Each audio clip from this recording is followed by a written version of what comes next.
Yes, thank you. Good morning, good afternoon, good evening from wherever you're joining us from.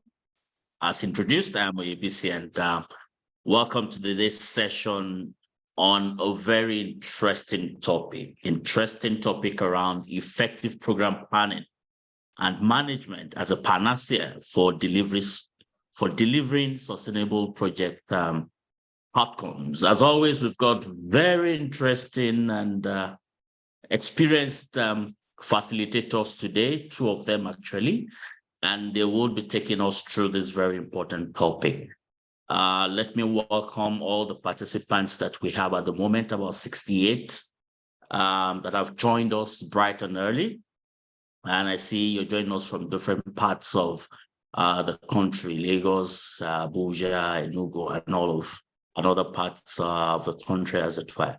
We will be hitting the ground running. It's good to also see Mrs. Ibekwe, who is the Sterling One Foundation's CEO. She's also on the call. The run of program for today, we'll start with an opening remarks, a welcome remark from the Sterling One Foundation CEO. Then we'll quickly look at the short documentary, and then we'll hit the ground running with our first topic. Then a Q&A, introduction to the second facilitator. Then we'll listen to that for some 25 minutes, then a Q&A also as well. Then you'll hear about the Sterling Cares account and the ASIS also. And after that, we would wrap up with a thank you note from the CEO of Sterling One Foundation. And of course, we'll have photo clips. So that's the run of play. Let me quickly do a short introduction of the two key speakers that we have. We have Mr. Chinedu Mbonu, who is a program manager, conflict management, stabilization, governance, and peace building with the Lake Chad Basin, covering Cameroon, Chad, Niger, and Nigeria, and is with the British High Commission. Then we do also have Dr. Arowolo Ayoola, who is a visionary leader at the forefront of driving change through data and fostering inclusivity within organizations. He's a co-founder at Data Lead Africa. We'll be listening to both of them. And of course, a quick rundown of Mrs. Olapeju Ibekwe, whom we all know, but she's a seasoned business leader and sustainability professional in interest in women empowerment, access to quality education, access to healthcare, and youth development. Again, it's a pleasure for us to be working or collaborating with Sterling One Foundation as the Nigerian network of NGOs to deliver these series of developmental trainings to the civil society community in Nigeria. And on that note, let me warmly welcome Dr. Olapeju Ibekwe. Maybe a PhD is in order at this time, Mrs. Olapeju Ibekwe. We have you here. You have our attention for the welcome remarks. Over to you, please.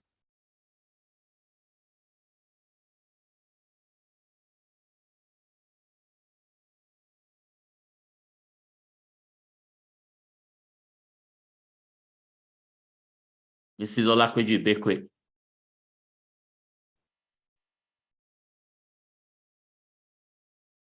Hello, I saw her on the call. Is she still on the call?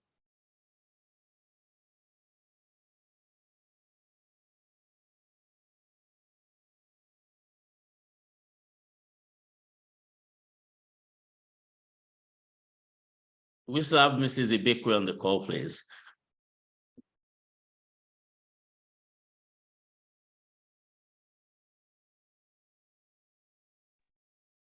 I think we just have a technical glitch. Okay. While we wait for her to join us back, I would like to welcome everyone to this timely webinar. I think she will be joining us soon. On behalf of the foundation and the CEO, which we also definitely, when she comes up, she'll be giving up our opening remarks. We can just go ahead. When she comes out, she will just give us a short opening remarks, but we're all welcome. We are doing this in partnership with the network, the Nigerian network of NGOs, and it's been a wonderful partnership over the years.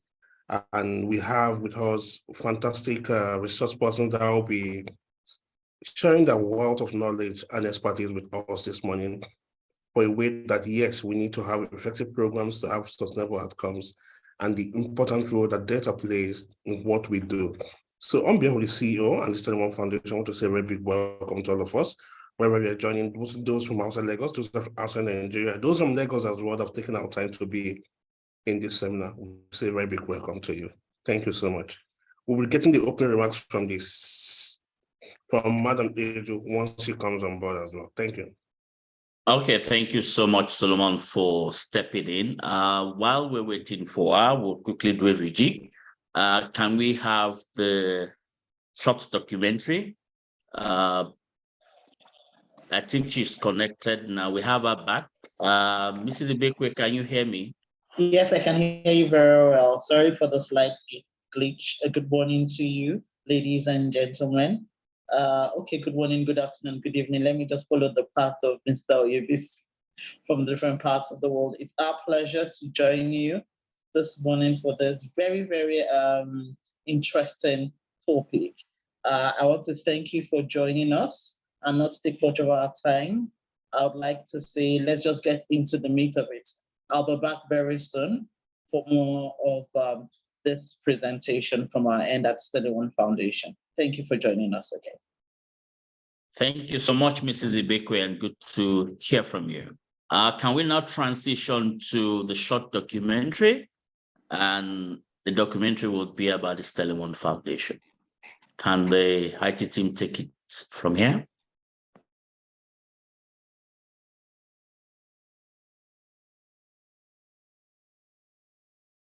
Okay, while we're waiting for the IT team, let me thank the 104 participants that we have on the call at this time. Yes, I'm told the documentary, we have to skip the documentary.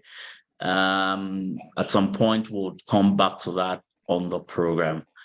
Can I check with Mr. Chinedu Mbonu? Can I check with you that you're ready? Can I check? Is he in the room? Can we quickly do a quick mic check? Yeah. Yes, please. I'm in the room. Excellent. And it's a pleasure to be here. Excellent. And thank you for coming so loud and clear that you're in the room. So I'll transition to you immediately. Again, remember that the team we're talking about today is effective program planning and management as a panacea for delivering sustainable project outcomes. And our first speaker for today will be talking about program planning and management as a panacea for sustainable project outcomes. I have introduced them. A very short introduction I did earlier is to say that Mr. Chinedu Mbonu, apologies if I do not pronounce that very well, is the program manager, conflict management, stabilization, governance, and peace building, lectured based in British High Commission.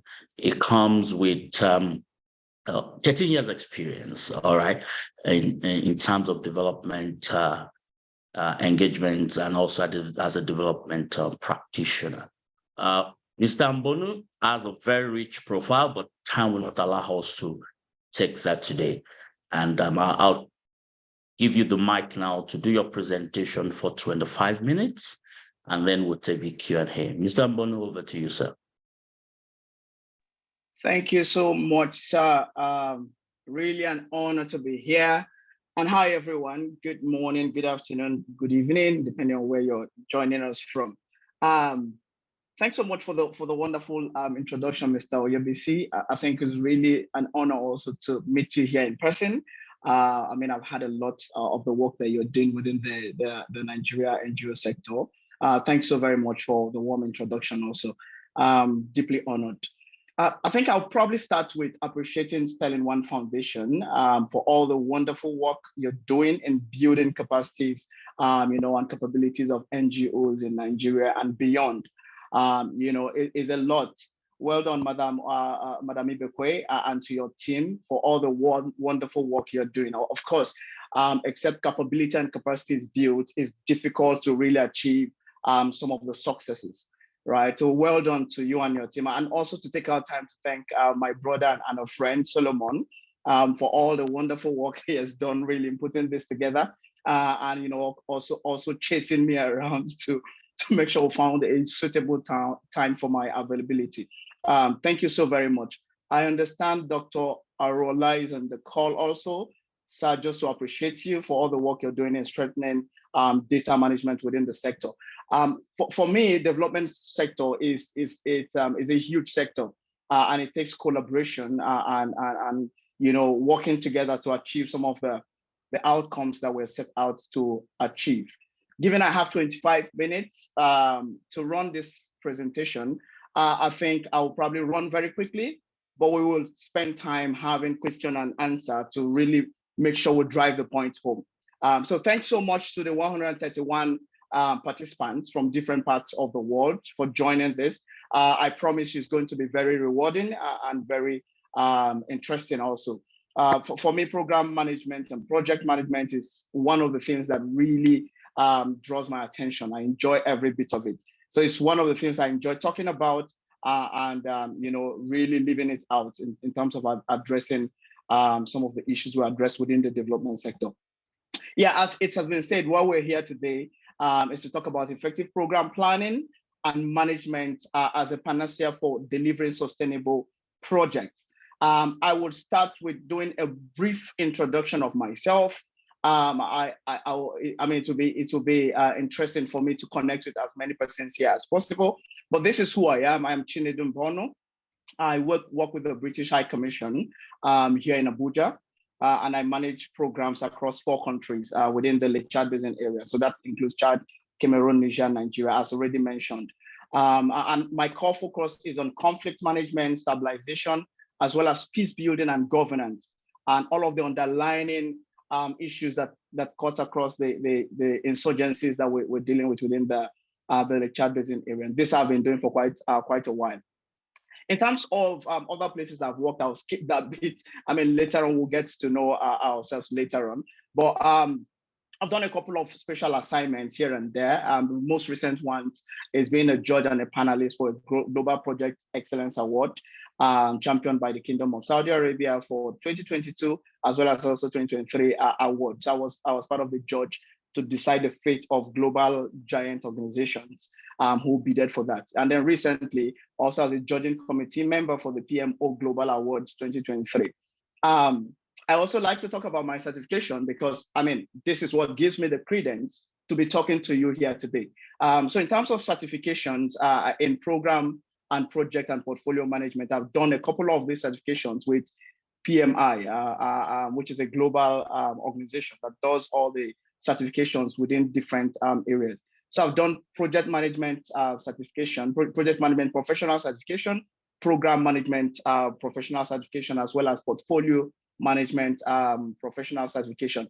And I'm among the very few persons in Nigeria who have what we call the PPP certification. So I'm the 5th Nigeria to have a PPP certification in program, project, and portfolio. And I think less than 350 globally. So I'm well suited to be talking about the subject here today. I'll skip my academic qualification, it's here on the screen, but yeah, I've done a couple of academic works too, rounding up my PhD in leadership and strategic studies.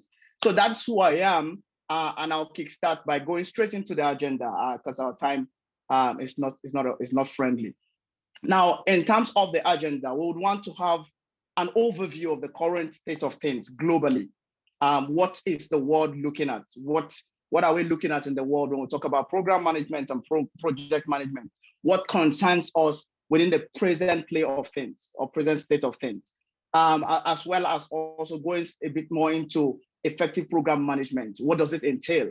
And then talk a bit again around an effective project program manager. What does that mean? Who is an effective program manager?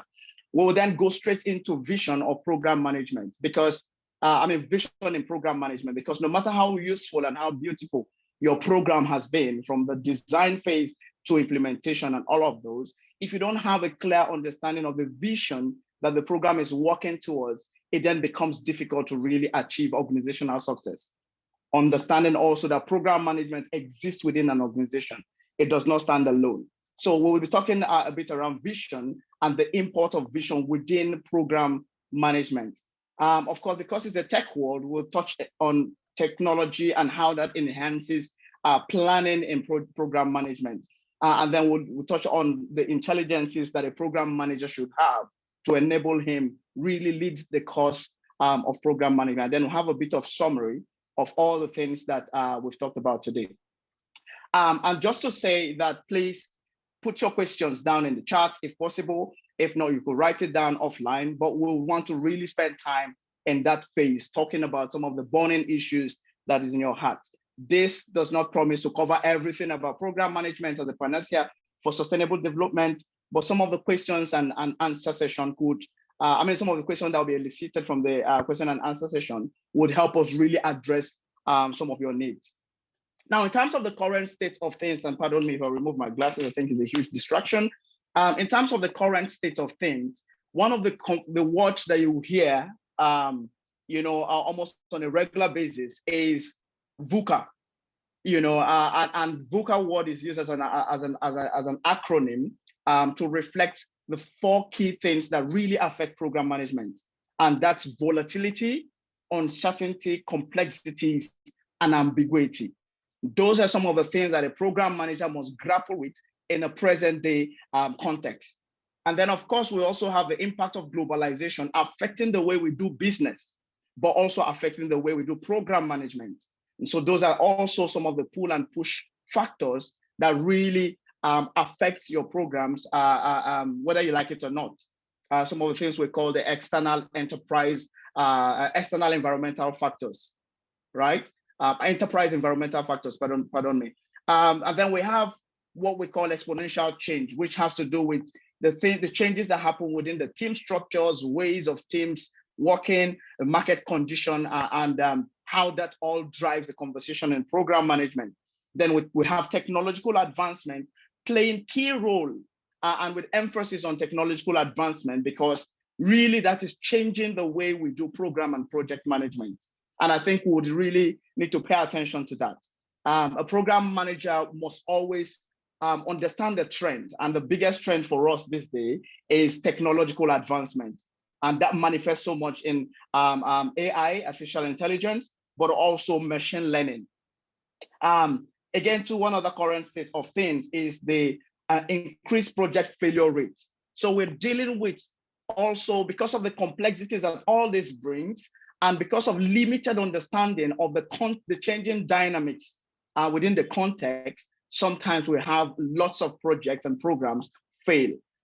This is Nigeria, and we have lots of buildings, for example, collapsing and infrastructures collapsing because of lack of understanding of application of project management tools, processes, techniques, and all of those, but also because of external environmental factors that influence how we do business. So increased project failures due to strategic misalignment, for example, due to technical, technical issues and leadership challenges. And then finally, silos, managing programs within silos versus managing programs collaboratively. So COVID-19 has changed the dynamics these days. So we grapple with silo management as well as the need for collaboration in managing programs. Now, a departure from the state of things, we want to go straight into some of the key things that really defines effective program management. And I've laid out this here to make it very clear. And take note, these are much more crunchier things we want to talk about. Within this, if we unpack it, we will spend the next 30 minutes, 1 hour, really trying to get to address what is here. So these are 4 domains of effective program management. And the key one is mindset. And it's the starting point. And someone will say, what's mindset doing in program management? Mindset is a huge area that defines the outcome of a program. In terms of the strategic outlook of the program manager, and then the understanding of the environment that the program manager works in. the mindset again as it relates to systems, as it relates to sustainability or sustainable thinking, as it relates to thinking about the big picture, for example, and understanding trends and patterns and all of the factors that affect your program. Now, if you have a fixed mindset as a program manager, it is going to really be difficult for you to achieve success in this present day because of the changing dynamics and the changing trends in our society. Now, the second one, which is also related to that, directly proportionate to that, is the skill set. Now, the limitation of the mindset of the program manager drives the program manager into thinking about skill sets that need to be skilled up. I mean, the areas that need to be skilled up or skills that need to be acquired to properly position the program and achieve success. Now, the skill set could be at the strategic level, it could be at the system level, it could be, in the thinking and application of tools within program management. But all of this has to do with achieving sustainable outcome within program management. Of course, we're talking about sustainability. So we'll be hearing a lot around sustainability within the course of this conversation. Now, after applying skills and changing your mind as a program manager or as a program team, the next thing is leadership, lead set. We've come to see in recent trend the predominant role that leadership plays in program management.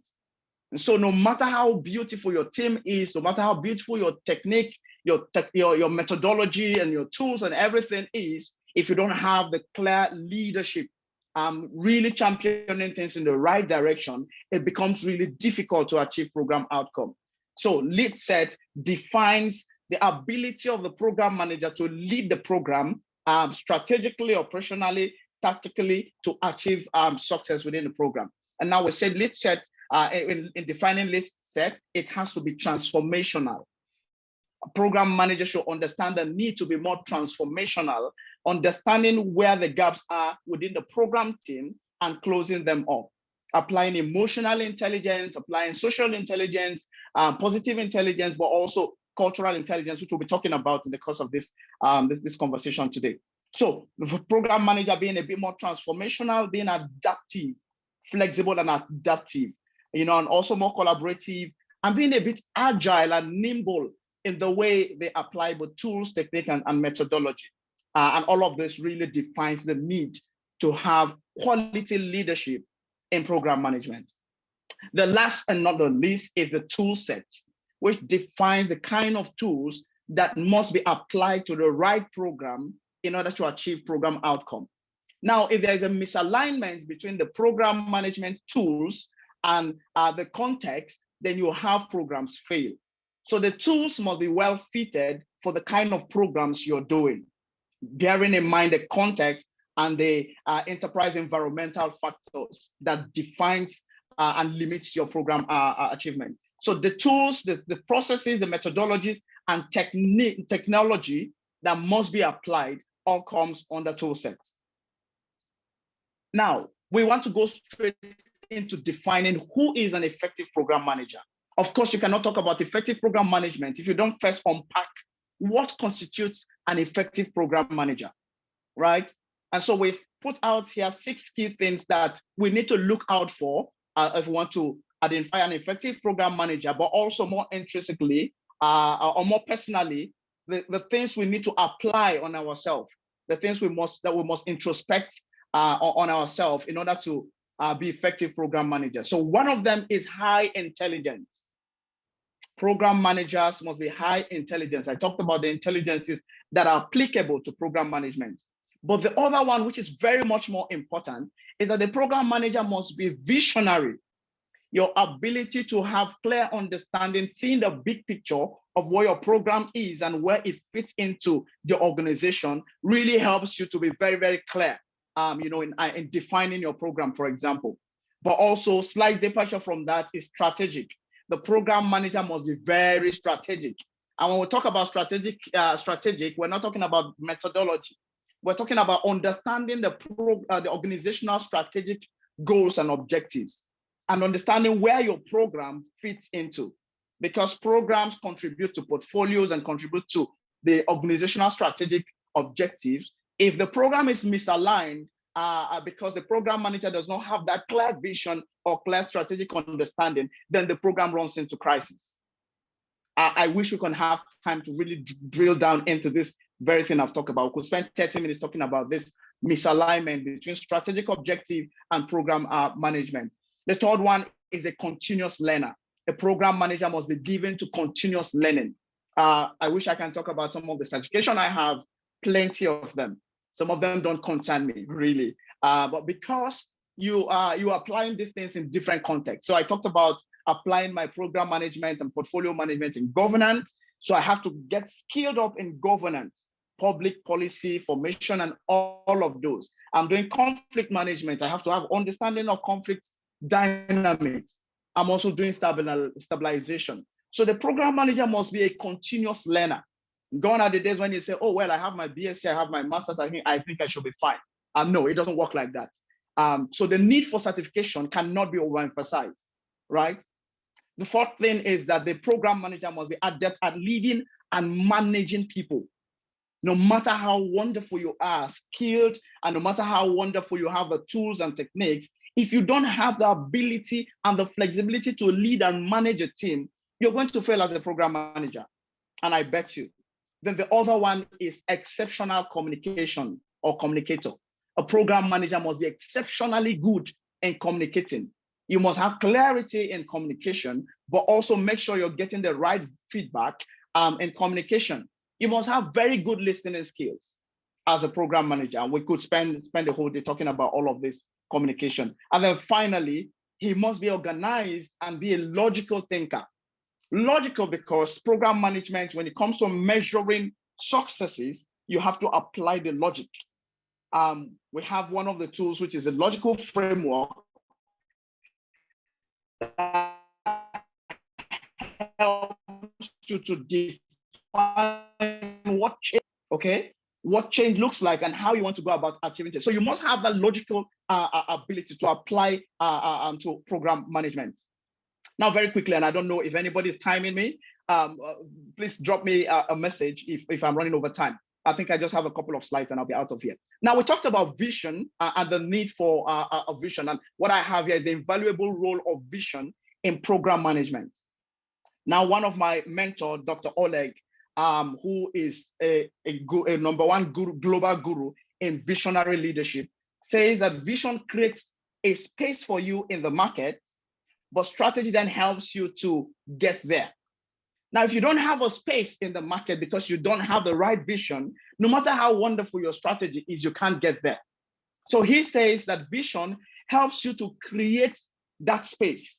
So whether you are doing, you're in a profit-making venture and you want to get into the market and you have all the beautiful strategy, but if you don't understand your space in the market, then it becomes difficult to do anything. So vision is very critical in the work we do, and we're going to talk about that more in the next slide. Vision is the leader's single most powerful tool and is the meta competencies of the 21st century. Whether you like it or not, that is where we're going. A leader without a good vision cannot take the people anywhere, okay? And we see program manager as a very strategic leader. I wish we could spend time to talk about the role of the program manager within the context of the organization and how critical that role is.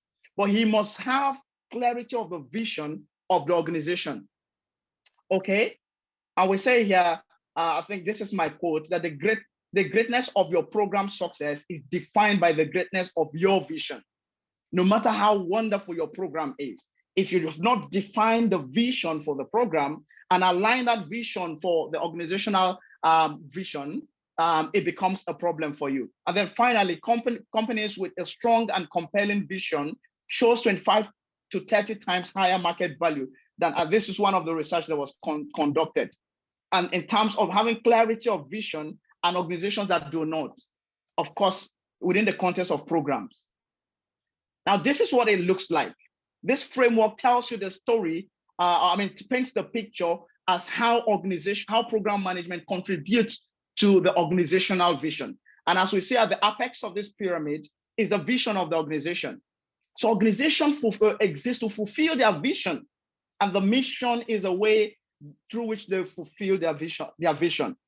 But beneath the mission is where you then have the organizational strategy and objectives, which really are the key underlying things that must be done to achieve the vision of the organization. And we see in the middle here the critical role portfolio management plays, but also program and operations play in achieving that vision. The rest of them here may not really be applicable here, but I wanted us to see how organization exists. In every organization, whether it is Stalin One Foundation or other organization, exists to fulfill a vision. So if you don't have the clarity of that vision, it becomes really, really difficult for the program manager to achieve anything. Okay, now we move straight into tech-enabled program planning. Now, this is mainly to make you understand that in present day program planning, you don't need to sweat so much. There are a lot of tools that helps make your work very smart and nimble. Gone are the days when we do manual, you have flip charts, you want to put all your calendars there where teams are going, and it's not necessary. At the click of the button, you have all of this really out there. You have smart Gantt chart these days that can fill in thousands of information on just a spread. You have Kanban board, you have shared calendar, you have a lot of them that really helps you to plan your project, track your work efficiently, in an automated way. Time will fail me to go into all of this, but this is here. The other one is the role of artificial intelligence and machine learning. I'll have a lot of these things here, starting with the GP chart. I think it's on record that I think less than a month of launching GP chart, they had over 100 million subscribers. 100 million subscribers, who subscribed immediately was launched. It tells you where the world is going. So if you're not connecting and using all of these tools, you'll be really, really much behind as a program manager. And so this is just a few of them. There's a lot of them. The one you can use, to do your art generation, video tools, creating your logo or your brand, your naming tool and all of those. This is just a very tiny bit of all the things you can do using different program, different tech-enabled applications. Okay. I think two more slides and then I'll pause here. Now, the next slide, and you can see me in the background here when I travel to Saudi Arabia, and I'll talk briefly about this picture here. But this quote is really, really important for us to focus on. The quote by Peter Drucker. And he says that culture eats strategy for breakfast. This is one of the recent quotes that is really generating a lot of, let me not say controversy, but a lot of interest, because it is really thought-provoking. And he says that culture is strategy for breakfast. And part of his explanation is, no matter how wonderful a team is, no matter how wonderful the program is, if the team does not have its own fine-tuned culture, it's difficult for that team to work together. You can have your strategy all laid out in the wall, in your computer, in your office, and everybody understand the strategy. But if you don't have a good team dynamics, if you've not developed your team culture, it's really going to be difficult for you to achieve success. Okay, so he says the culture is strategy for breakfast. So in terms of culture, it's also important for us to talk more again about cultural intelligence. Now, if culture is strategy for breakfast, what then is culture? You define culture within the context of the program, but you also define culture within the context, outside of the context of the program. Now, when it comes to achieving program outcome, you need to bear in mind that the context within which you work is really critical, and culture plays the critical role in defining that context. Okay, so I've written here my quote. I said, get emotional intelligence, get positive intelligence, and in all other, get other intelligences, but in all you're getting, also get cultural intelligence. And this simple story will help drive the points home. So I was invited to Saudi Arabia as part of the Global Judge for the Project Excellence Award. And then I touched down there. My first time in Saudi Arabia, and I went straight to Riyadh.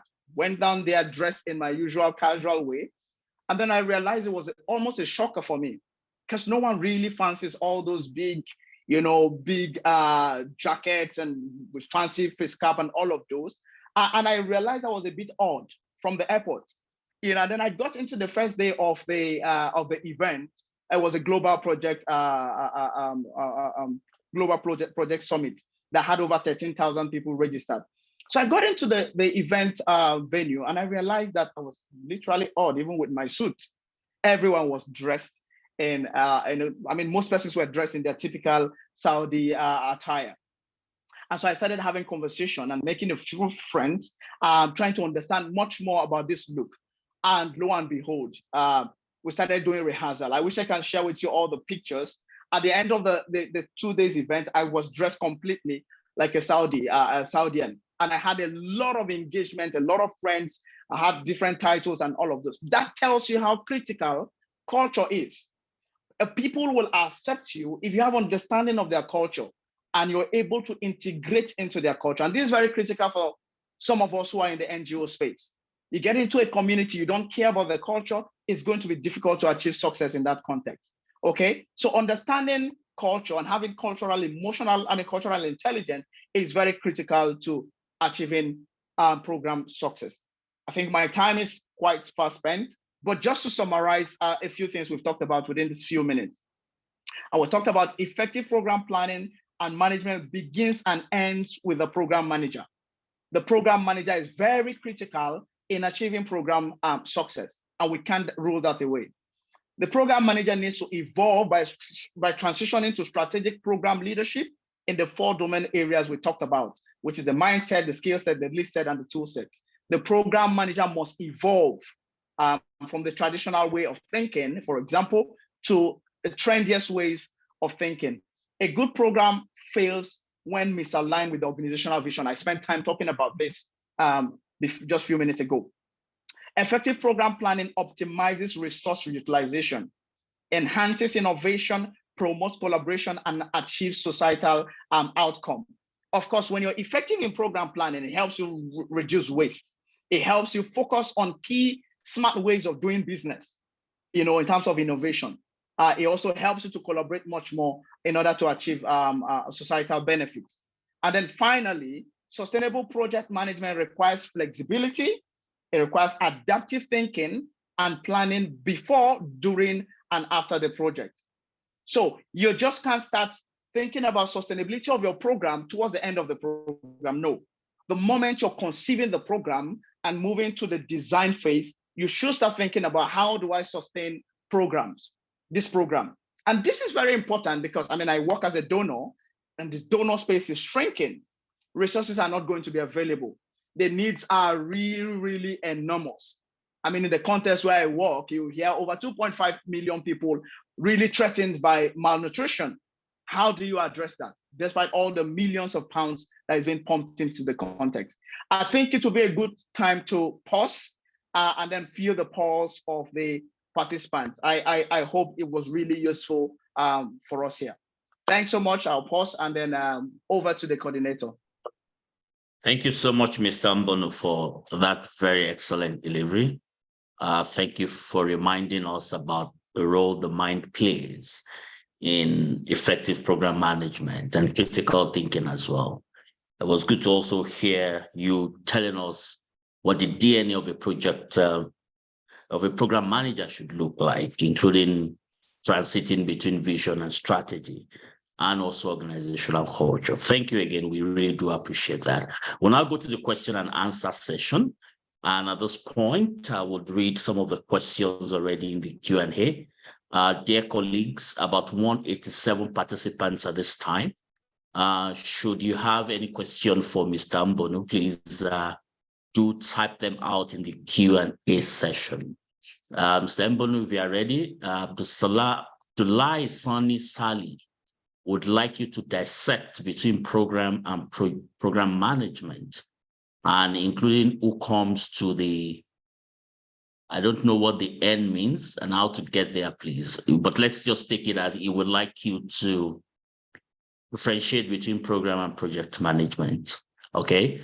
And then Tanayo Okonkwo would like you to explain more on the use of tech for program planning. So let's take that too, and I'll come back to you with another round of 2 questions. Over to you. Thank you so much. I think these are useful questions. I think the first one is about understanding program management and project management, which is apt. I expected that question. and the second one is use of tech in program management. So one thing we must understand is that the use of projects and program is most times misconstrued in our context. People designate persons and say, oh, he's a program officer, or the other one is a project officer, he's a project manager, this one is a program manager, and sometimes we get them really misconstrued. But the thing there is that project management is at the first layer. So project has to do with group of activities, tools, applications, techniques, and all of those geared towards achieving specific, unique outputs, right? So at the project level is really about achieving outputs.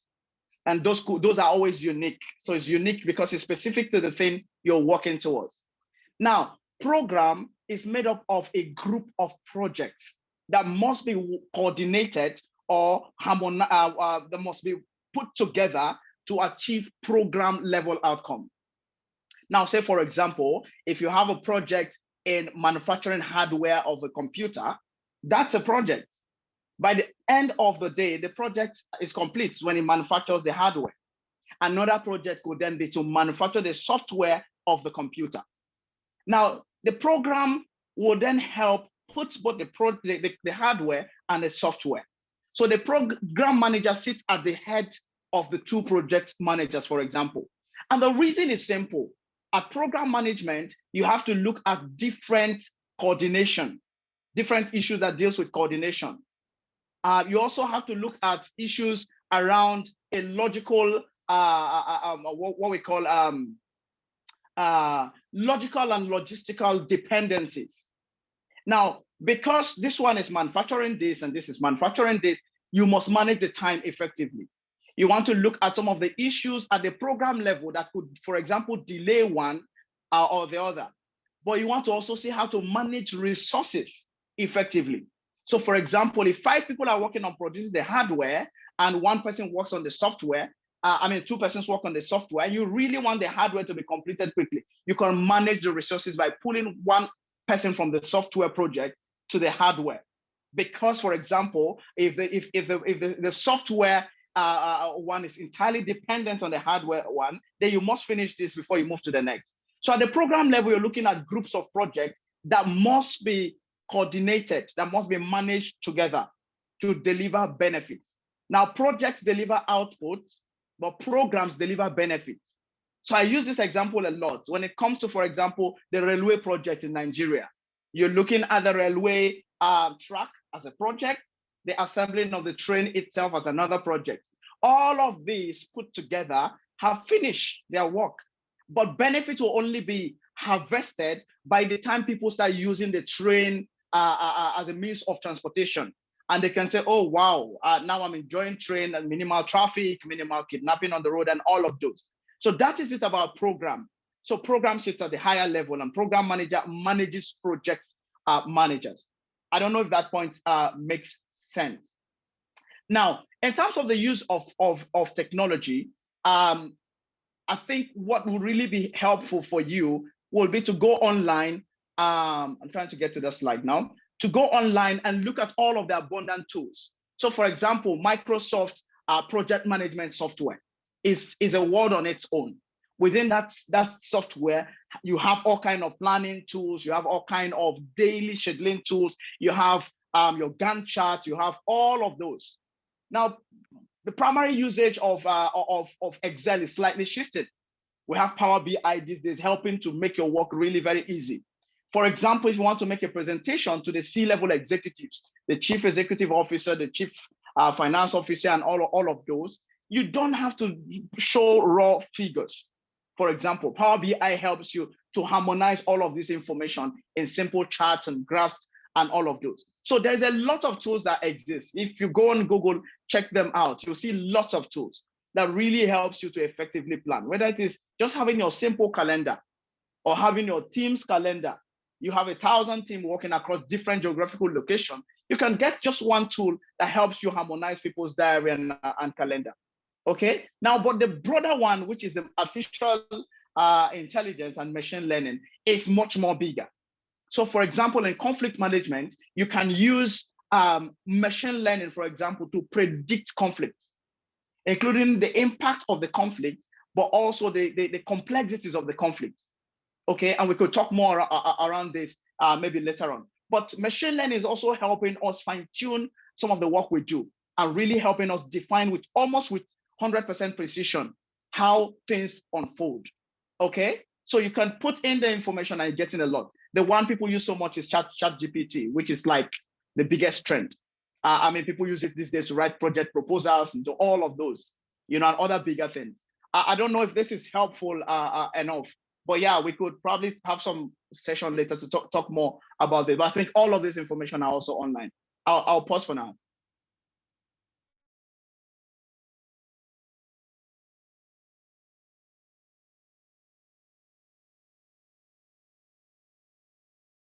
I hope I wasn't talking to myself.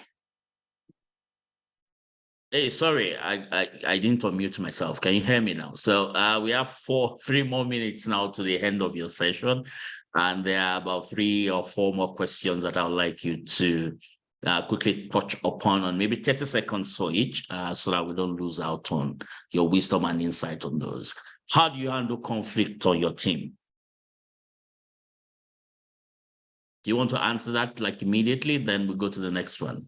Yeah, there are different conflict management techniques, right? But mainly is to focus on understanding the conflict, but looking at collaborative ways of addressing conflict. So some people have denial technique. Some other persons believe in, okay, punitive measures. This person is wrong and that one is right. Let's deal with it. But understanding all of those dynamics that unfold, but collaboratively, because at the end of the day, it's about achieving team goals. So conflict management must focus more on the outputs or what is being set to achieve, rather than dealing with the different manifestation of the conflicts. I don't know if that's helpful, since we're doing 30 seconds. Very helpful. Hello, everyone. Yeah. Thank you so much, Mr. Mbonu. I am Felix Uzo, Executive Director of Ayoola Youngsters Advancement Initiatives.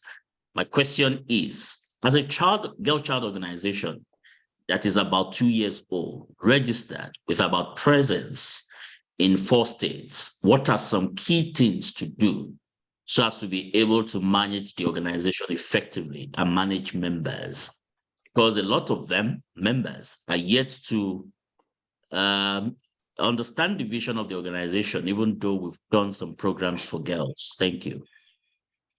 Very quickly, you must be clear with your vision, but more importantly, ensure there is clear understanding of your vision. People can run with the vision that they don't know. I'm a Christian. There's a popular Bible scripture that talks about write the vision and make it plain, that he may read, that he may run that reads it. So the vision needs to be clear, very, very much clear in the first instance, but the vision needs to be communicated and properly internalized. So one of the organizations I worked in the past, what we did always was, you come to a Monday morning meeting, the heads just randomly ask you, say the vision of the organization, the mission of the organization, mention one strategic objective. Those are one key ways of really helping people internalize the vision. Okay, so having clarity on the vision, but also having a mechanism to make sure the vision is internalized so that people can run with it. I don't know if that's helpful. Thank you. Excellent. Mohammed Sani Abukadri is saying, and note that I'm reading these questions directly. As far as we are running local-led nonprofit organization, so how are we going to meet donors and partners at grassroots level for startup? I hope that that question is clear. I think basically they want to know how to meet donors, or and they're working at the grassroots. Perfect. So you're talking to one now. But my recommendation would be, start from the known and move to the unknown, right? Most NGOs become bigger by forming coalition. So because you're also a member, I assume you're also a member of the network of NGOs in Nigeria, that provides that platform for you to build competencies, which is what we're doing right now, but also to network, to collaborate, to bid for funding.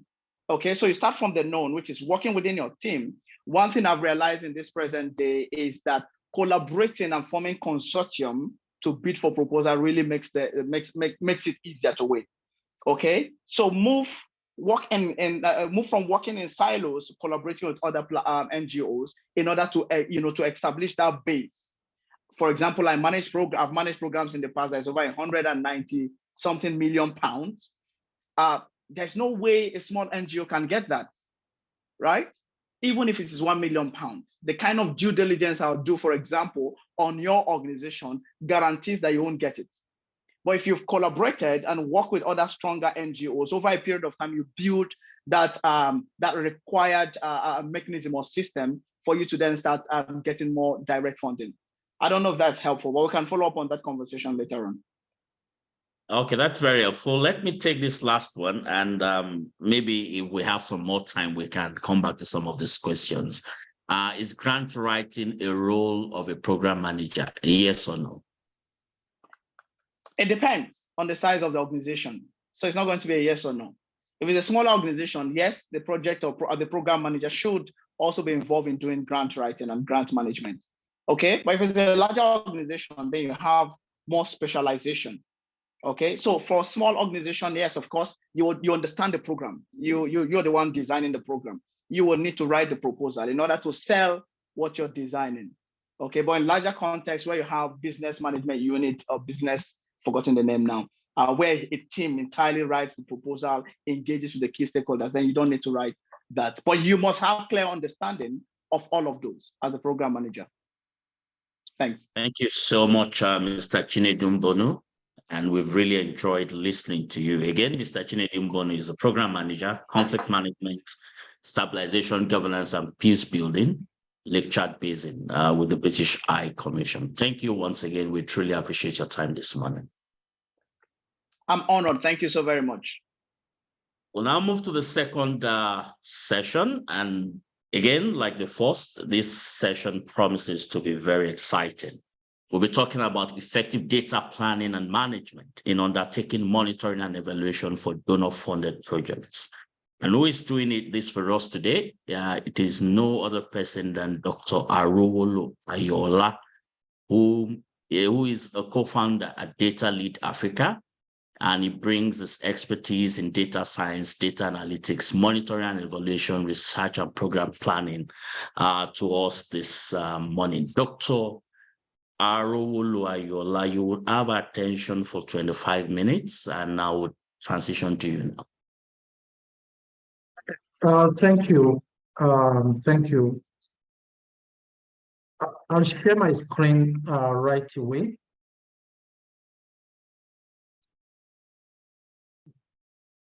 And thank you, Chinedu, for the very insightful conversation. You already set the pace for some of the thoughts that I will also be building on.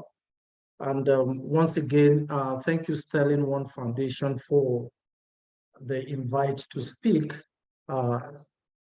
in this webinar.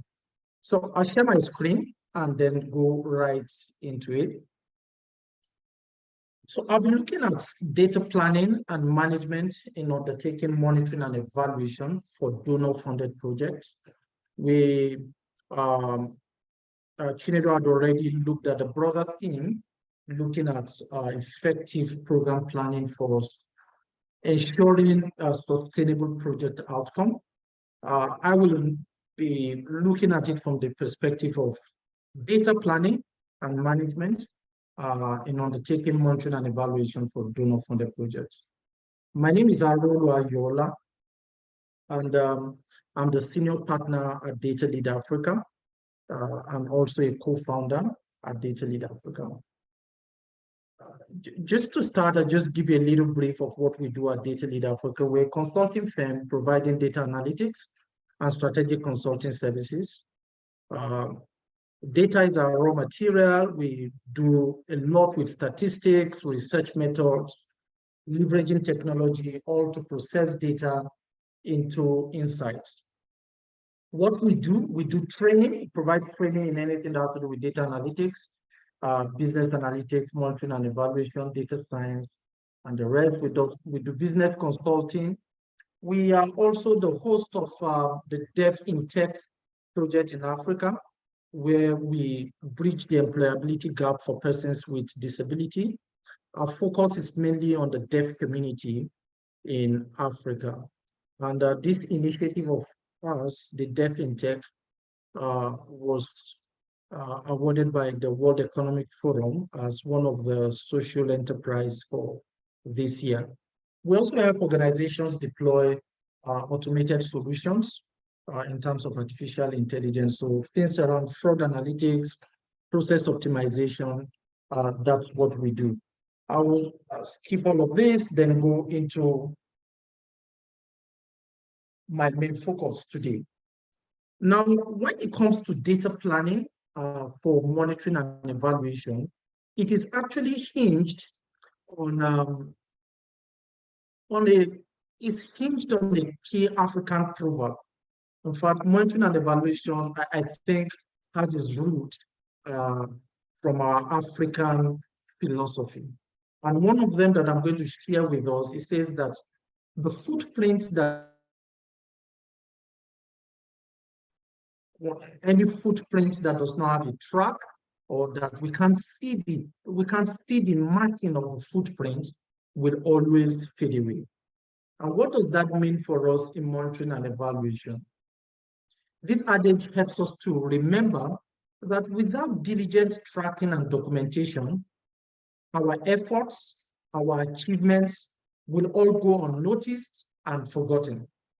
So monitoring and evaluation are preserved for generations to come.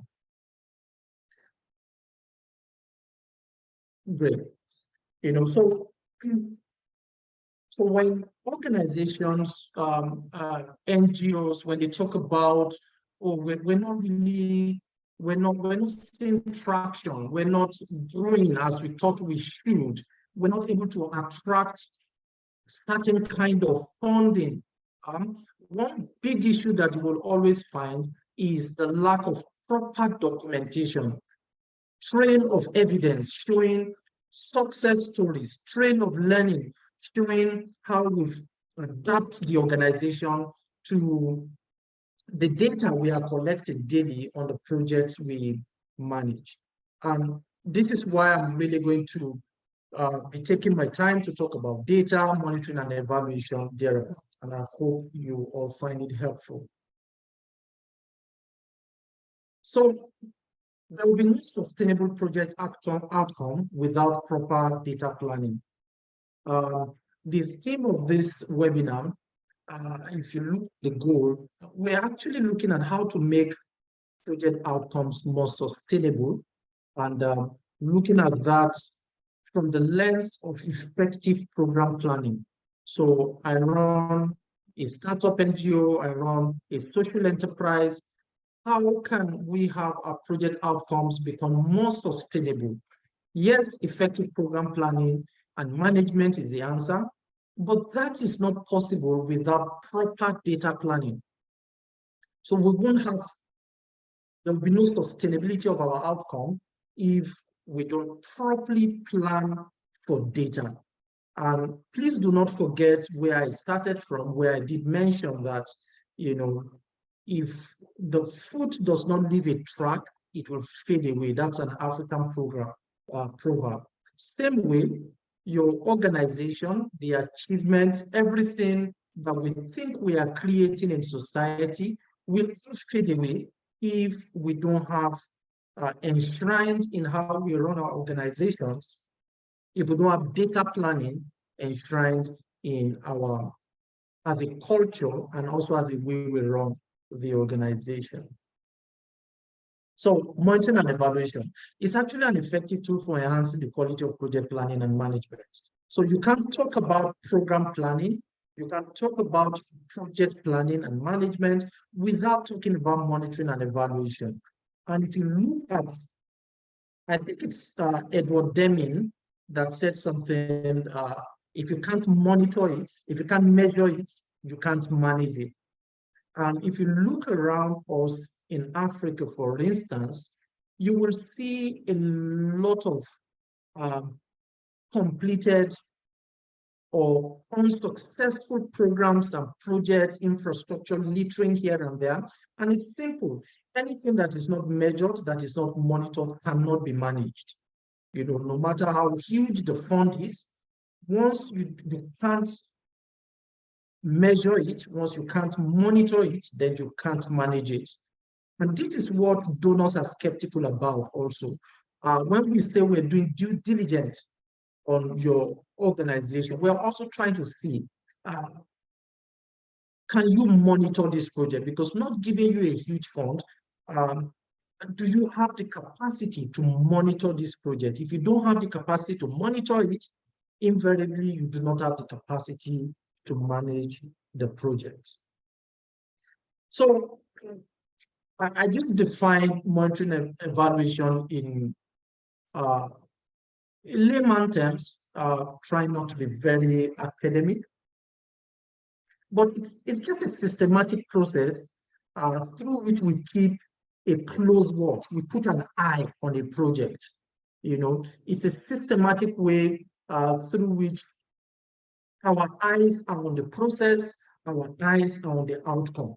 Okay, so it involves how we continuously track and assess the project activity to ensure that we are progressing as we have planned. What's the main goal of monitoring and evaluation? The main goal is basically we want to be able to confirm that the expected outcomes have been achieved. That's the main goal. Are we able to achieve the expected outcomes? In more detailed terms, is to now begin to see whether we achieve this outcome following the process we have outlined. But the main goal is to be able to confirm, to have data-driven evidence, to have a trail, to have a path, a footprint that shows that the expected outcome have been achieved. So when we understand how M&E is important, you know, it changes how we plan for our projects. It changes even how we run our organizations, okay? And so I'll be looking at why M&E is important, why data planning is important, what kind of challenges are associated also with monitoring and evaluation. So beyond tracking activities and output, tracking our process, the whole essence of monitoring and evaluation is to understand whether this project is effective, is efficient, whether it's relevant, or that our intervention is sustainable. As someone who had put in close to 10 years evaluating different projects, this key part, sustainability of intervention, is key to all donors. And oftentimes, you find very beautiful projects, but not sustainable. Okay, not sustainable, or there were no careful plan for the sustainability of those projects. And these projects are littered all around our African continent with the different interventions that are going on in the continent. You see beautiful projects, beautiful humanitarian intervention, beautiful development intervention. Then once the donor withdraws, once the fund is shrinked, the program begins to lack life. So why do we need M&E? What's the importance of M&E in donor-funded projects? The only way you can demonstrate project impact, and that's the only way we can also demonstrate accountability. Monitoring and evaluation gives us that room to be able to tell the story of impact and to also tell the story of accountability. And when I talk about accountability, I'm talking of accountability to donors. Somebody has given this fund, this $50,000 that you want to use in implementing XYZ intervention. Someone is given that, you know, is someone's taxpayers' money from somewhere, you know. So accountability to the donors, accountability to the beneficiaries, the people we are intervening on their behalf, who we're trying to bring into a journey of change. Accountability to them. Are we doing this, implementing this intervention in a way that is culturally sensitive? Are we doing this intervention in the way the beneficiary would have been able to appreciate the intervention? Are we giving rise to people who need help? Okay, so accountability to donor, accountability to beneficiaries, accountability to other stakeholders. For every intervention, there are numerous stakeholders gathered around that intervention, gathered around that project. So the only way we are able to demonstrate impact and accountability is through monitoring and evaluation. And monitoring and evaluation is rooted on the bedrock of data, So, and if you look at some of our organizations, this is also the reason we're not able to tell our success story effectively, because we don't have that data. We didn't track those data, to be able to tell those stories. And secondly, one of the reasons M&E, we must begin to pay close attention to this is also that it helps you to facilitate learning and continuous improvement. So if your organization is 5 years intervening in XYZ sector, we should have seen commensurate improvements in your outcomes, in your output, as a result of the things you have learned while implementing this project. But unless we track those learning, unless we collect those data that allows us to track our learning, we won't be able to improve even or strengthen the capacity of our organization to do more. So it's 5 years, and we still have our organization fishing by the shores. We can't launch deep yet, but monitoring and evaluation helps us to be able to collate all of this learning, all of these project experiences, collate our strengths, our weaknesses, and use that to improve the capacity of the organization to do more. If you're following me, just type hi on the chat box. That gives me an impression that we're still together. Just type a hi. Thank you, Felix. Thanks you, for me. Thank you. Yes, thank you. Great. Okay, good. It's coming at a speed that I can't call your name any longer. Lead for Good Africa. Thanks. Yes, great. Okay, great.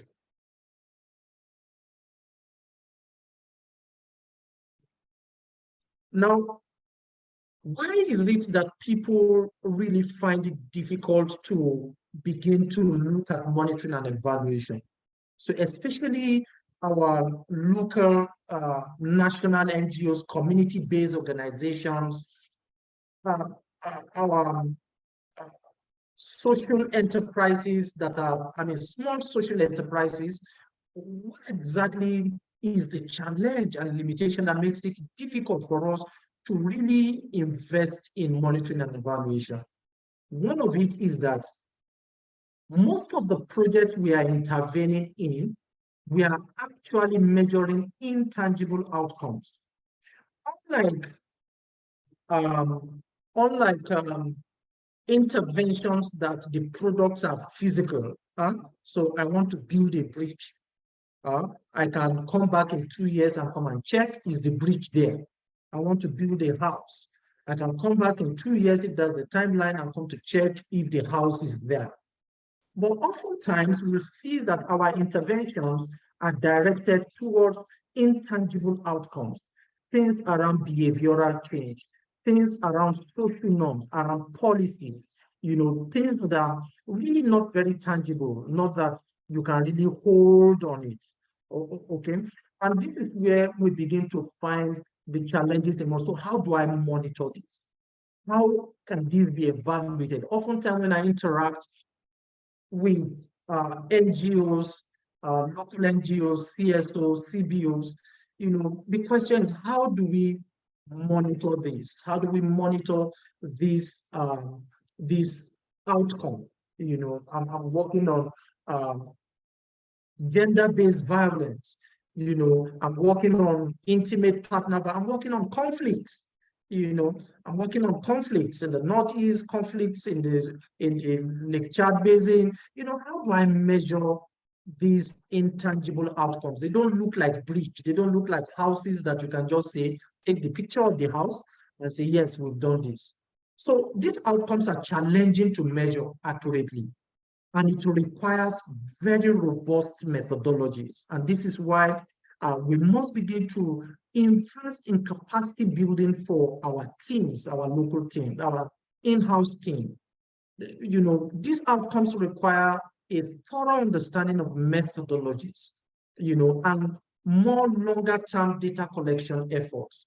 And this is why people skip this part of this key part of our program management. So we just go at the end of the project and collect something or just write something, but that detailed strategic and systematic planning for data, you know, oftentimes is missing.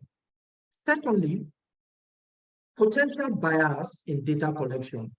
You see, monitoring and evaluation relies on data, and data collection can be subject to a lot of biases, especially development and humanitarian projects, because most of the data we'll be collecting are self-reported data. So you go to the field, you've done advocacy on the wash, on water aids and sanitation, you've done advocacy on gender, and then you just want to ask the people, you want them to tell you what change has happened in them. So it's a self-reported data, which comes with a lot of biases. They could report based on what they think you want or what they are expecting you to be able to do for them. Sample biases. Who are we collecting this data from? Okay. Who are we collecting this data from? And all of this brings in the issues, even in the data that we have collected, that it now becomes a bit tough to be able to harmonize all of this for proper storytelling. So it is crucial to mitigate these biases through rigorous data collection protocols, and that's where data planning comes in. Once we start a project, there must be a data collection protocol. What do we mean by that? We don't happen on data by chance. We must plan for it. We must have a protocol, a document that shows what we want to do, what kind of data we want to collect, where we want to collect it from, how we will collect it, and methodologies that are very transparent, okay, and that are verifiable. The third issues that we've also been saying is also the evolving in the landscape of monitoring and evaluation. There are quite a lot of changes coming to monitoring and evaluation due to the complexities of the issues we are now intervening in. You know, some of the frameworks we are used to are no longer that efficient. There are new frameworks, there are other perspectives to monitoring and evaluation, you know, and all of this. So incorporating all of this also is a challenge while people do begin to invest in monitoring and evaluation. So I'll just share some of the examples of monitoring and evaluation frameworks. I know a lot of us are very familiar with the first one, the logical framework, what we call the log frame. Okay, I'll talk about it. You know, these frameworks helps us to know, to decide what to use in what project context and what's most suitable. The theory of change, you know, the result-based management, the most significant change, MSC, the outcome mapping, result-based evaluation, participatory monitoring, and balanced scorecard, you know, social return on investment, framework, and quite a number of them that we could always look up. You know, but logic framework is that monitoring and evaluation framework that tries to provide a structural approach of linking project activities directly to outcomes.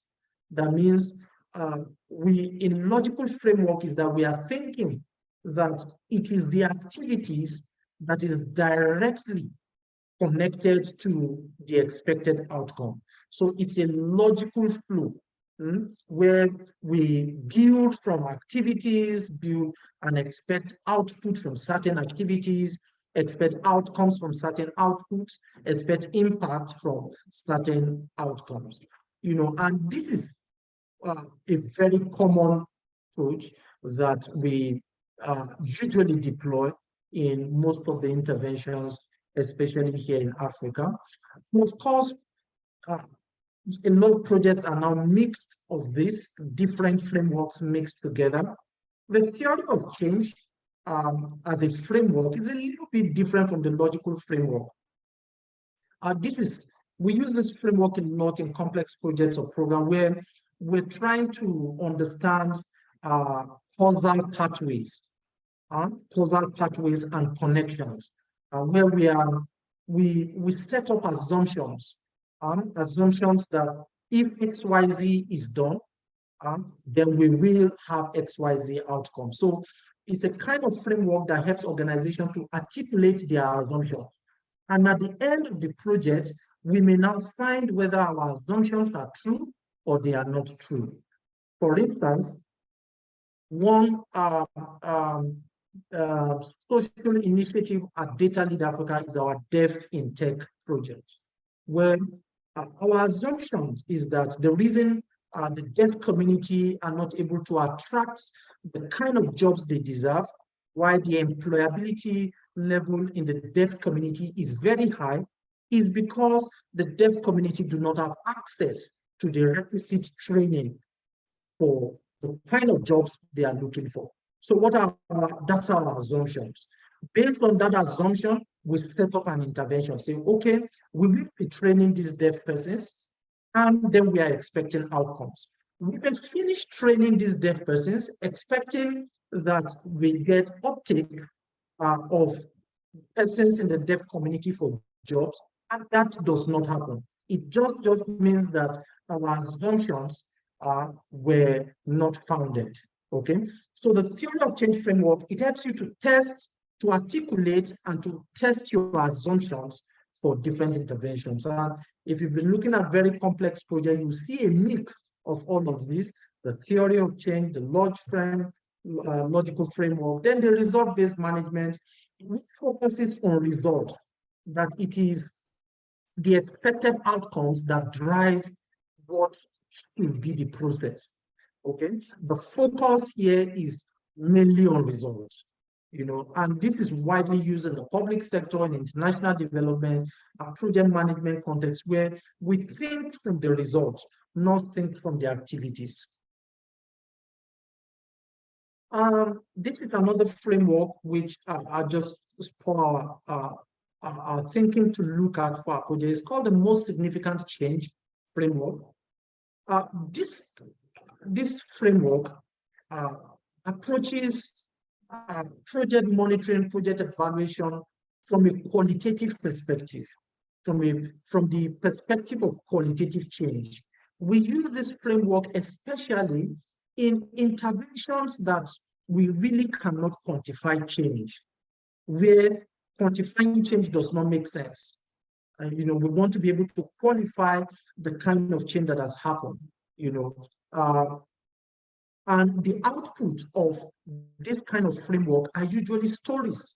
Okay, so it involves collecting stories or narratives of significant changes that has been experienced due to our intervention. So it's a framework. So if I adopt this kind of framework as an organization, as an NGO, once you begin the intervention, what you are collating is stories, and how the stories are changing during the course of your intervention. It's often applied in social development, community-based programs, and any initiative that has strong focus on participatory and qualitative outcomes in that sense.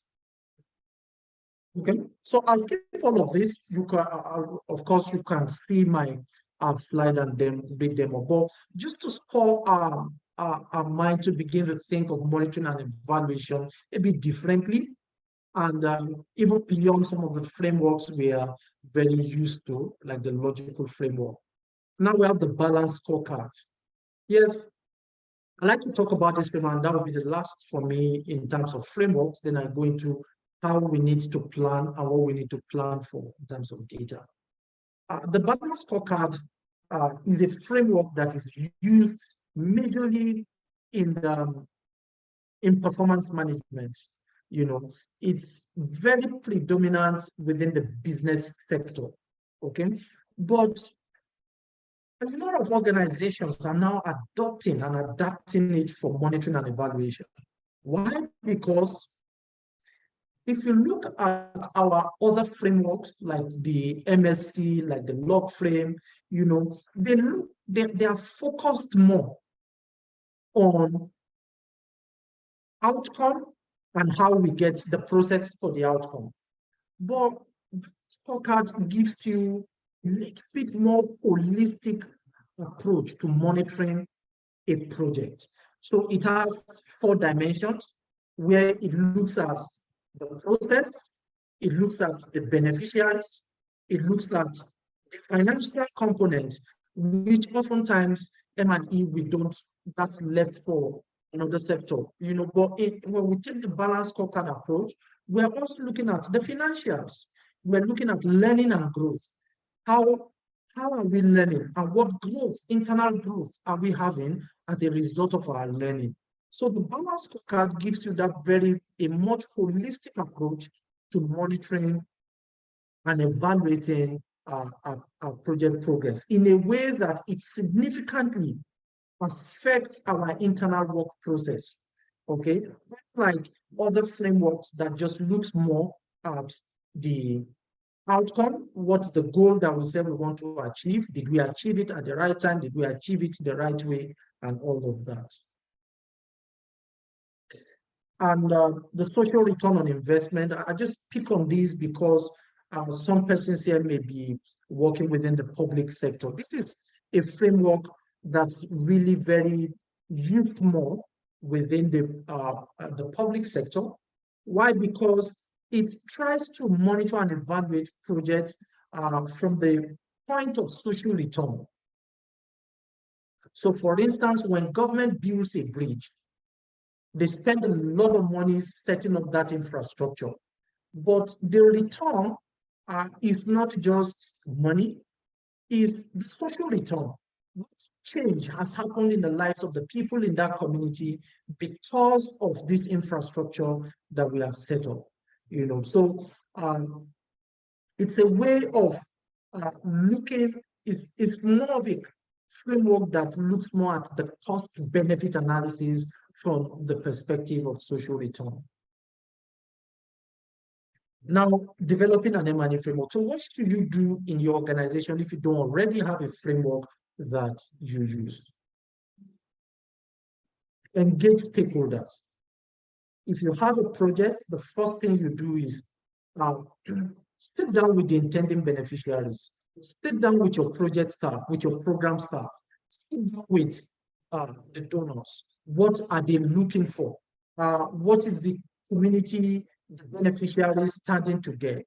And putting all of this together, you will be able to have a framework that helps you to properly measure the progress of a project. So oftentimes, when we set up our framework, just sitting in the office and just design a framework for monitoring a project, we may be shocked when we begin to test run our tools and see that the tool does not align to the perspective of the beneficiary, or that the tools does not align to the perspective of the donor.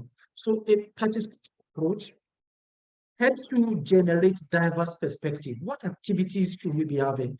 How do we measure these activities? So you have a more comprehensive understanding of your project through a participatory approach to developing your framework. So consider perspective and expertise of different stakeholders, including technical experts, community representatives, which we often do not put in perspective. We see the community as the beneficiaries, and they are not adequately carried along in the process for monitoring and evaluating the project outcome. Data planning for monitoring and evaluation. Now, how do you plan for your data when you are on a project or as an organization? First thing you need to do is to identify your key data needs. What data do we need? And in identifying that, you are asking the question, what data do we need to be able to tell the project story effectively? Okay, and identifying the key data needs will require us aligning with the project objective, the project outcomes, and the requirements of the donor. Okay, so first step is to clearly set up what's the objective, what's the outcome, okay, and begin to say what data do we need to be able to tell this story of this project objective or this project outcome. Dr. Arowolo, can I please ask that you round up in like 2 minutes? Is that fine? Yes. Okay, thank you. Last few slides. Okay, thank you. Okay. Yes. So aside from your identifying your key data needs, you must plan to balance your data collection with resource constraints. Oftentimes, we have very elaborate data collection plans that are not feasible based on the resource we have, or the data collection plan does not meet the required objective. There's no balance between the resource we have and the data collection plan. So there's a need for prioritization. How much time do we have? How much money do we have? How many persons do we have to be able to do this data collection? What tools should we be using for the data collection?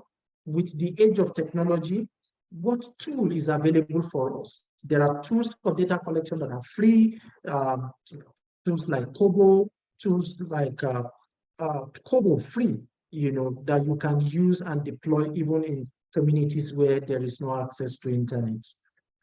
What kind of data will I be collecting? Will it be qualitative? Will it be a mixture of qualitative and quantitative? These are things we need to plan for adequately. We need to plan for validation.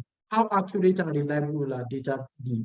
Having a protocol that really details how you are going to deal with inconsistencies, errors, outliers in your data from onset, not when we see them. From onset, we plan for those exercises. And finally, how do you analyze and interpret your data? What would be the triangulation techniques if you are collecting data from multiple sources? Thank you, everyone, for your time and attention. I hope this was helpful to start thinking in data planning. Thank you. Yes, thank you so much, Dr. Arowolo. And if you look at the chat session, you will see that colleagues are already saying we need more time. We need about 2 hours for this. I totally agree with you. Sessions such as the one just taken by Dr. Arowolo and the one by her brother, Mr. Mbonu, they're really very deep and requires a lot of time. Maybe for the future, we would try to separate them so that we can have some very deep dive into that. But you've just listened to Dr. Arowolo at M&E. They have very interesting conversations on data, on planning, on how you use tools like the logic framework, and also what's it called? Theory of change. He has mentioned all of that to us. But I do know that there are questions. The question and answer session is the place to go for your questions. So please type your questions in the question and answer section of this of the Zoom app at this time. So I'll take some of the questions that we have. And again, I'll be reading them directly. Hopefully we can both make sense of some of those questions.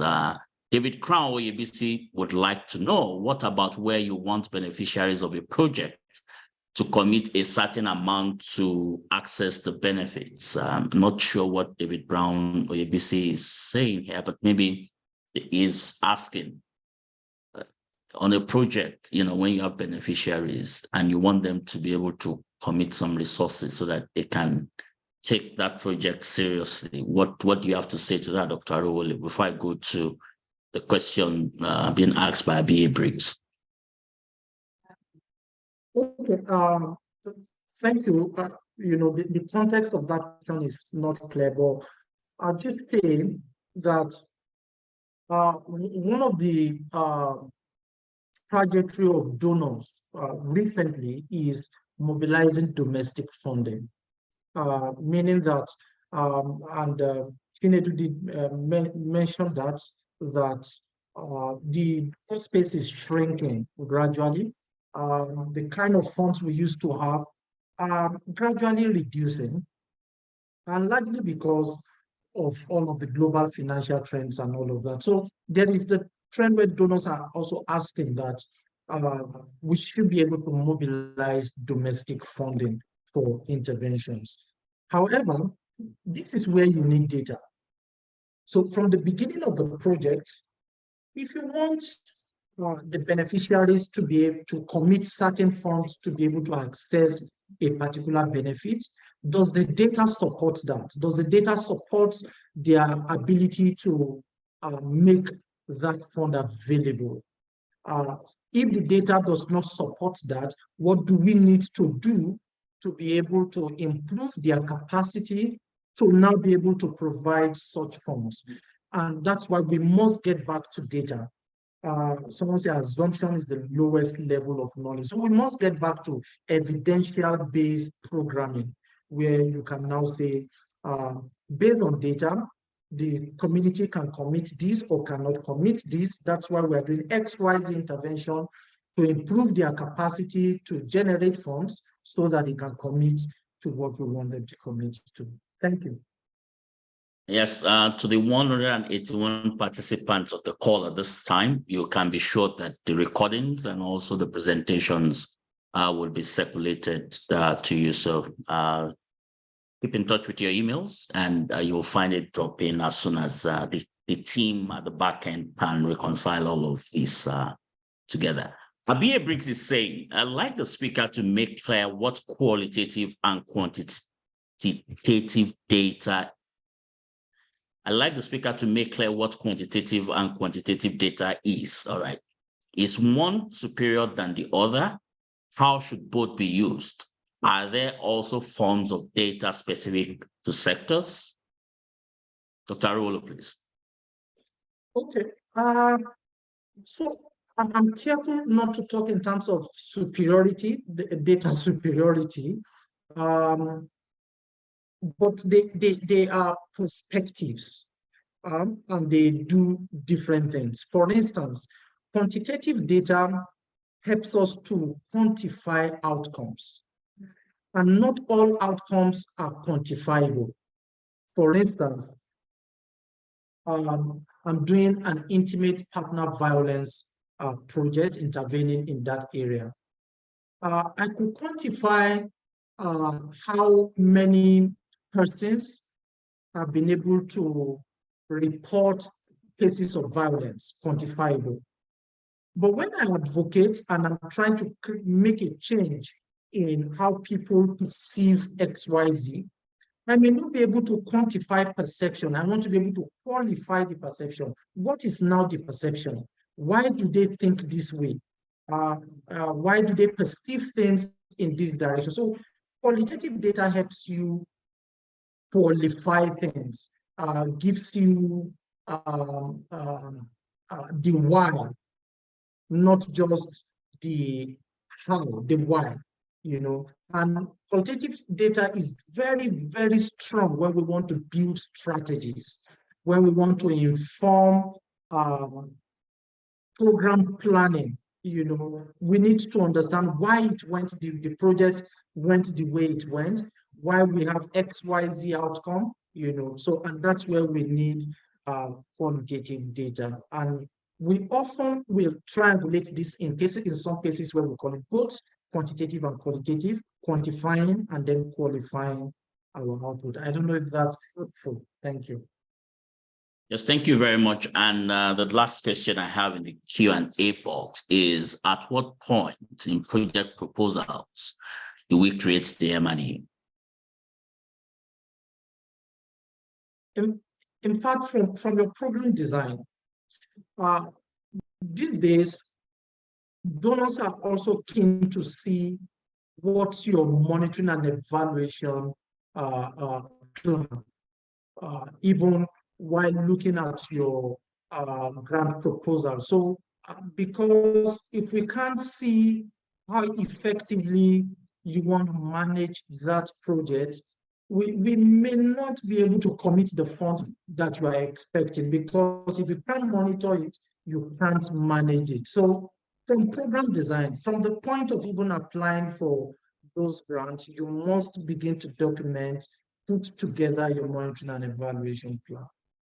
Thank you so much, Dr. Arowolo Ayoola, for taking us through the topic, effective data planning and management in undertaking monitoring and evaluation for donor-funded projects.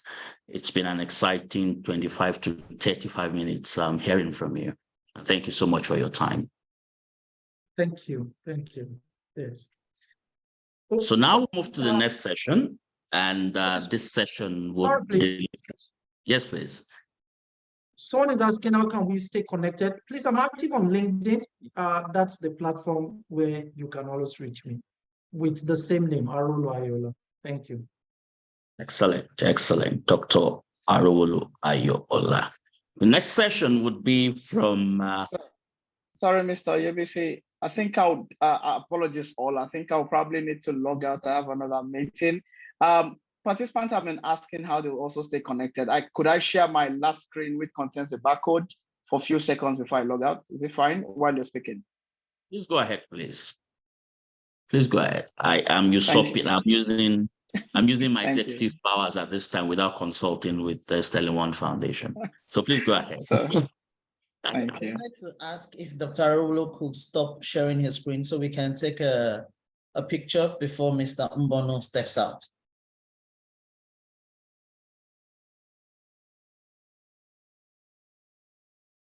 Right. And someone is saying in the chat box, Dr. Arowolo, they would like to see your face. Yes, I think I agree with the person. You have a fan there. All right, are we good?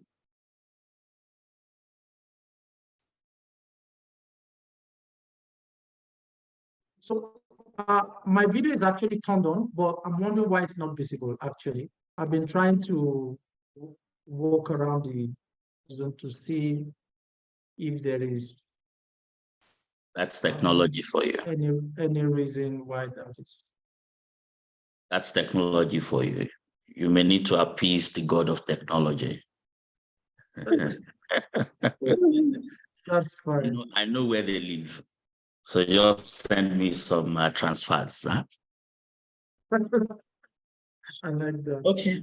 So I think that's fine. I think we can go forward. Yeah, all right, Mr. Mbonu, please share your LinkedIn, and don't also forget that you can reach Dr. Arowolo also on LinkedIn as well. So the next session will be taken by the indefatigable Mrs. Olapeju Ibekwe. Mrs. Ibekwe, I keep wanting to put doctor in your name. So maybe the time is now for you to go for that PhD.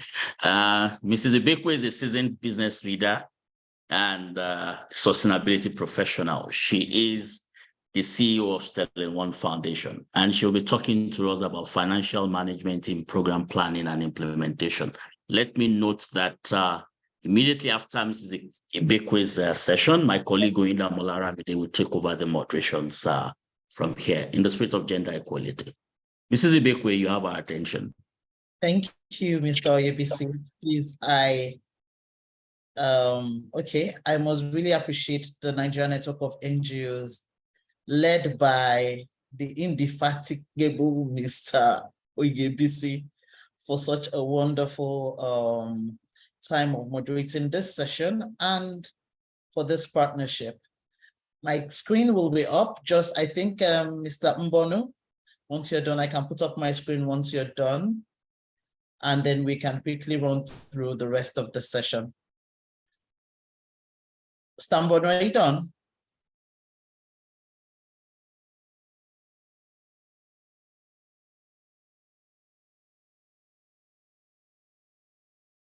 I'm waiting for Mr. Mbonu. But while we're waiting for Mr. Mbonu, I think I can go ahead to speak to, we've heard a lot from Mr. Mbonu and Mr. Arowolo. Now we start with financial management. The Holy Book lets us to know that money answereth all things. Basically, there is no program without funding. It remains an idea without funding. I want to request Mr. Chinedu, can you please stop sharing your screen now? Yeah, I'm reaching out to him to do that now. Okay. Okay, I think he stepped into his other meeting temporarily. So without finance, there is really no program at all. Hello, Beju. Yes, so please. you can start sharing your own screen. Thank you very much.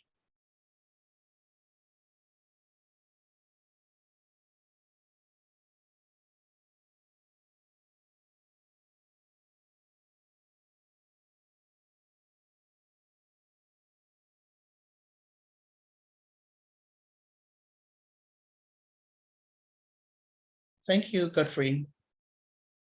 So without finance, there is really no program. And I will start by introducing the Sterling One Foundation. We're a not-for-profit organization at the Sterling One Foundation, and we're a vehicle for positive social impact across critical sectors of the economy. We believe in supporting the ecosystem, and that this NGO development series is one of our programs. We hold it quarterly. We're going to start by looking at a few scenarios. And here is scenario one. To Lifeline is a not-for-profit organization operating in Nigeria. They recently received a grant of 200 million naira to offer support to children with Down syndrome. But as soon as they got that grant, the ED took a vacation for 8 weeks, delaying the project by 10 weeks, 1, and 2, they were not able to finish the program. I'm sure these are scenarios that one way or the other we have around us. We have the second scenario here, where we have Adamson, who is a graduate of English, but now has the responsibility to be providing periodic financial reports to various stakeholders because his mom is a founder of the not-for-profit organization. He's obviously not told for the job, but because his mom is the founder of the NGO, he now has that responsibility. The third scenario we'll be looking at is Sutra Foundation that has recently reviewed its financial management and procurement manual, an important policy document that guides its financial management functions. They have audited accounts and they have several donor-funded projects that are running and they are never short of funds. I would have loved to take feedback from our participants, but for the sake of our time, we're going to go on to the meat of the matter. From this, a few takeouts. A lot of NGOs do not have proper financial planning systems in place. You find more often than not, there is misappropriation of donor funds. You find donor funds being used for personal financial requirements as against focused on the project at hand. And it's a great thing. Mr. Mbonu, who is a donor himself, has communicated the fact that there's increasing scarcity of donor funds. And for those of us in Nigeria, and even across the globe, following the Ukraine war, there has been a global rise in cost of goods and services. In Nigeria, more so, because we just witnessed the removal of fuel subsidy. So you have the prices of things going up. There is now a need for there to be adoption of cost-saving mechanisms and structures put in place in the operations and the need for financial management skills.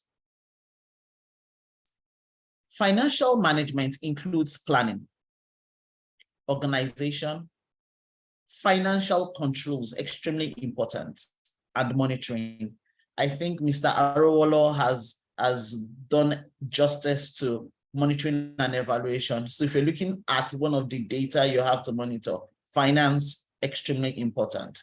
We have the 7 pillars of financial management, and consistency is number 1. Your reports have to be done consistently. Your processes that you have put in place, they have to be added to consistently. You cannot start something and stop when it comes to financial management and then the operations. Your organization has to be viable. Your sources of funding have to be viable. You have to align your accounting with the standards in whatever locality you're running your financial operations. We have the 501c in the US. In Nigeria, we also have accounting standards that apply here. Integrity is something that actually spans every sector, not just the not-for-profit sector. Accountability to all stakeholders, Mr. Arowolo has spoken to that. Transparency to all stakeholders. And finally, oversight.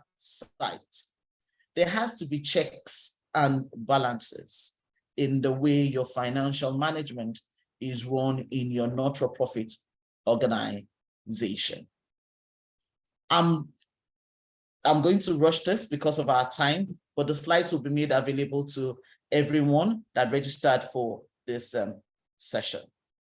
Good financial management helps us to use our resources efficiently, improve our reporting to all stakeholders, improves reputation for your not-for-profit organization. You will be sought after to be worked with because you have a good reputation of being trustworthy. You'll be respected by all stakeholders, and then it helps you to compete better for resources.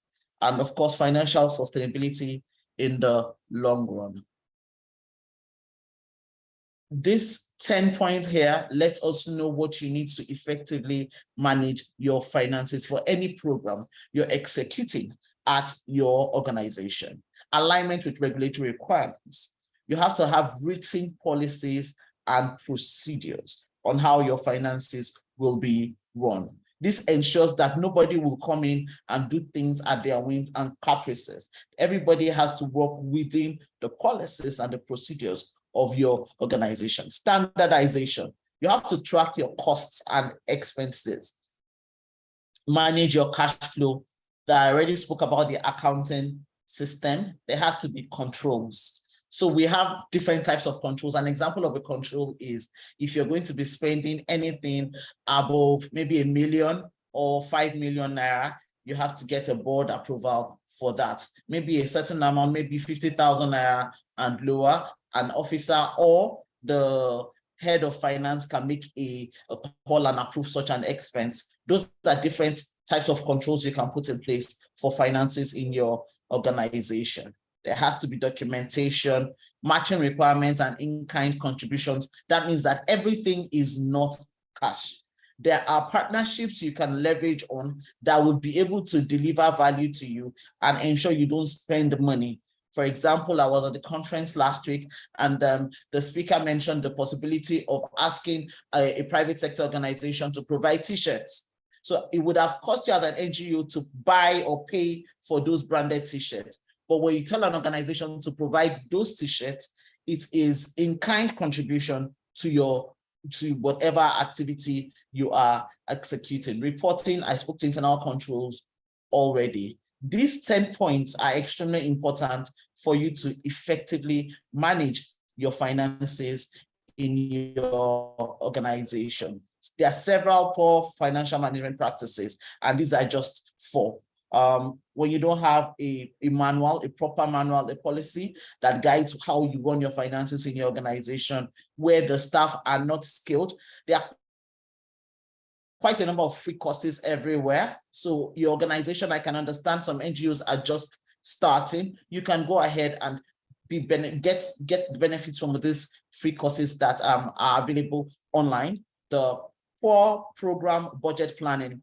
Interestingly, at our first webinar this year, Mr. Oyebisi mentioned that most likely there will be a removal of subsidy in 2023. So when you're doing your program budget planning, these kinds of expected activities or policies that are likely to affect the funding of your organization should be already considered in your budgeting, such that it will not be that because the subsidy was removed, some programs will not be able to be completed. We should always have business intelligence research for us to be able to know what is likely to happen and capture this in our financial planning and our budget planning, of course, misappropriation of funds. These are steps to good financial management. I think I've spoken to some of them already. Realistic budgets across programs, I mentioned that already. Proper internal control, regular financial reporting. At least you should provide the monthly report to your stakeholders. If not external, your board should know what is going on financially in your organization. It's very good to have an annual external audit. It boosts trust and enables you to be able to access donor funds, and then contingency planning for program continuity. That is where you can include elements of social enterprise in your organization to ensure that you constantly have cash flow and you are able to sustain that program even after the donor funds end. And yes, comprehensive finance, accounting, and procurement manual. As we round up this session, at the Sterling One Foundation, in partnership with the Nigerian network of NGOs, we have this solution, Sterling Cares, which is free banking for all not-for-profit organizations. This is to ensure that the funds you have, you do not have to lose some of it to bank charges. You can get all the information on sterling.ng/cares. Once you put in your details, someone will reach out to you to walk you through the process. This is local parlance in Nigeria when you call it AWUF banking for not-for-profit organizations, and this is zero in phase but more impact for the not-for-profit organizations. And this will be made available to you. We also have this crowdfunding platform, Giving.ng, where you can leverage on your social network. I can see someone like, was it Greatness, that has been requesting to connect with people here. She's building her network, she's building her community. On the day Greatness has a social impact project that she wants people to support, she will have a community to leverage on to support that social impact project financially or in kind, depending on what she requires. So you can leverage on your social network to raise funds for your social impact project, 1, 2, and also aid the financial sustainability of your organization. And it is free. I think it's the only free crowdfunding platform I know of today in Africa. And then you can also get up to ₦1 million grants on it. And these are pictures of some of our partners that have been able to access grants on the Giving.ng platform. Finally, we also know that the private sector are also a major funder for not-for-profit organizations. With our partners, actually, the Africa Social Impact Summit in 2023 is being convened with the United Nations in Nigeria, and it's happening August 10 to 11, 2023. You can register on www.theimpactsummit.org. I say that again, www.theimpactsummit.org. I can understand, especially for our participants that are joining us from different parts of the globe that are not based in Nigeria, and even some in Nigeria.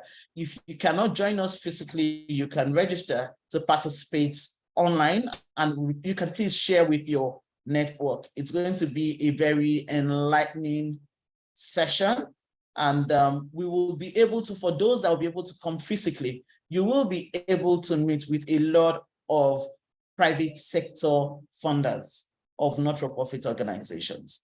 I can reassure you of that. And like I said at the Organizational Development Summit last week, be intentional, be sure what you want to achieve, do the research on the private sector organization such that your proposition will align with whatever they are currently prioritizing for social impact or as their CSR strategy.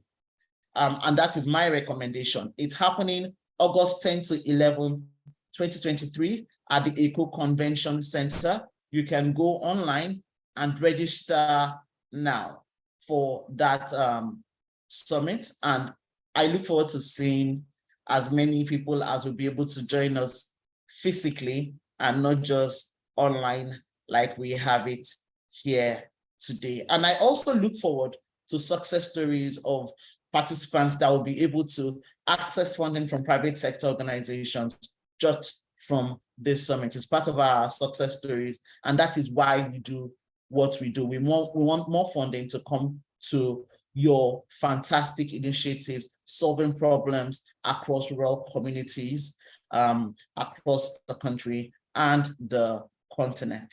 On this note, these are pictures from last year's convening. We had the British Deputy High Commissioner there, who is also, yes, is a funder. We had the UN resident coordinator there. And then we had Coca-Cola, quite a number of other partners, and Sterling Bank also, MTN Foundation. And MTN Foundation is going to be at this convening also from August 10 to 11. So I reassure you, you do not want to miss it if you can be able to come physically. And we also had the president represented the World Bank.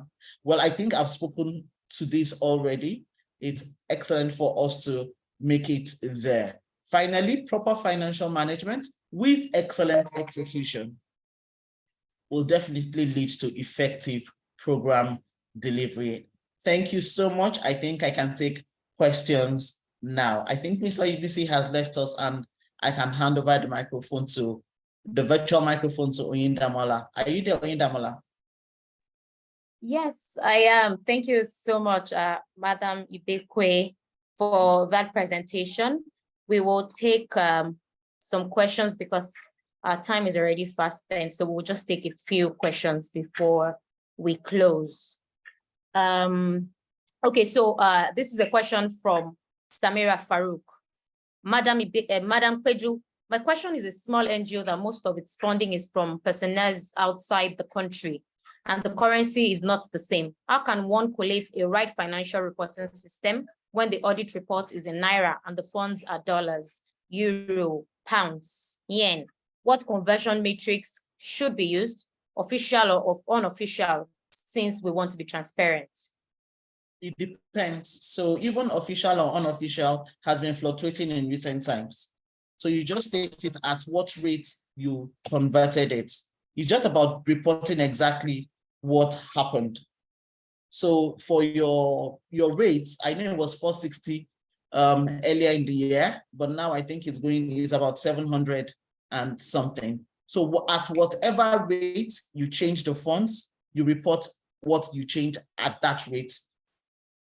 That is what I think should be done. And that is what we do at Sterling One Foundation, because we also have partners that that have provided funds for us in foreign currency. And that is how we put it in our audited financial report. Question answered? Oyindamola? Yes, I believe you answered well, madam. So this question is from Abiodun Aderibigbe. How do you handle financial record or management in the organization's name, especially when you are in a partnership project where you don't have direct contact with donor or your organization is not the lead? Please take that question again. Okay. Abiodun Aderibigbe is asking, how do you handle financial record management in your organization's name, especially when you are in partnership projects where you don't have direct contact with the donor or your organization is not the lead in a partnership? What is the best way to handle financial record management? So a portion of those funds will come to your own account, depending on whatever service or whatever contribution you're making towards that coalition. So you report based on what comes into your own account, because when your accounts are audited, it cannot reflect what is in someone else's account. So whatever portion comes to your own account, that is the one that you can record and can be audited. Thank you, Madam. It looks like we have gone through all the questions in the Q&A. I will just do a quick scan of the chat to be sure that we captured. Okay, so it looks like we don't have any questions, they're just comments. Very quickly, we'll take a thank you note from Madam Ibekwe before we close, and then a few pictures. Thank you very much, Oyindamola. I want to appreciate Mr. Oyebisi in absentia. I also want to appreciate Dr. Arowolo and Mr. Mbonu for such a fantastic session. Finally, I want to appreciate our participants. Right now, 173 that have joined us from different parts of the world. I would like to say thank you for joining us. I'm sure it has been a very enlightening session for me. I particularly love Dr. Arowolo's very, very educative session. The slides and the videos will be made available to everyone. So please don't worry, you're going to get it. On a final note, I must also appreciate my team that are working behind the scenes to make this happen. Thank you so much, team. We'll be having this session also next quarter. So you can follow us on social media at Sterling One Foundation on LinkedIn, on Twitter, and on Facebook to be able to know when next we're having this session. The final thing I'll leave you with is, please, whatever you do, do not miss the Africa Social Impact Summit happening August 10 to 11 at the ECO Convention Center. Either you're joining physically or virtually. I'm sure you would have a lot of good things to say afterwards. On that note, thank you again for your time. You have a fantastic rest of the day. Thank you, ma'am. Bye, everyone. Thank you all for joining. Enjoy the rest of your day.